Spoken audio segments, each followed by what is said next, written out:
Maturity কি এটা? একটা বয়সের পর প্রেম ভালোবাসাটা আপনার কাছে বড্ড কঠিন হয়ে দাঁড়াবে।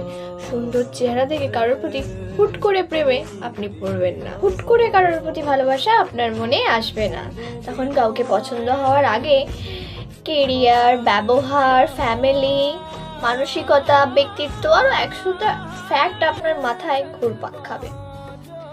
এই এত কিছু মিলিয়ে তারপর ধরুন কাউকে একটু ভালো লাগলো, তখন দেখবেন সে সিঙ্গেল না, আবার সিঙ্গেল হলেও সে তার এক্সকে গেট ওভার করতে পারেনি। টাইপ অফ নানা রকমের ক্যাচাল। ফুচকা খেতে খেতে হুট করে কারোর চোখে চোখ পড়ে গিয়ে প্রেম করার বয়সটা আপনার শেষ। এখন আপনার মানুষের চেয়ে ফুল, লতা পাতা এসবই বেশি ভালো লাগে।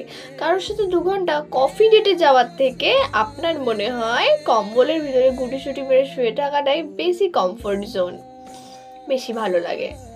এই বয়সে বোধহয় শুধু একটা স্বস্তির ঠিকানা খোঁজে মানুষ, যেখানে গিয়ে হাফ ছেড়ে বাঁচা যায়। উস্কো খুস্কো চুল, পুরনো জামা, সদ্য ঘুম থেকে উঠা ফুলকো লুচির মতো মুখটাকে নিয়ে যার সামনে নির্দ্বিধায় দাঁড়াতে পারেন আপনি, যার সামনে সংকোচ বোধ করতে হয় না আপনাকে, যার সামনে আপনাকে মাথায় রাখতে হয় না আপনাকে কেমন লাগছে, যার কাঁধে মাথা রাখলে সারা দিনের ক্লান্তি ভুলে যায় মানুষ।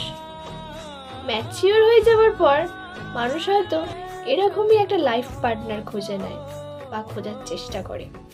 হুট করে প্রেমে পড়ে যাওয়ার বয়সটা আপনার শেষ, আপনার মধ্যে ম্যাচিওরিটি এসে গেছে। ধন্যবাদ, আমি স্নেহা।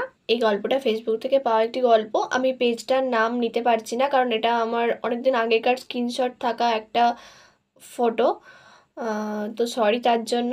কেমন লাগলো অবশ্যই জানাবেন। ধন্যবাদ।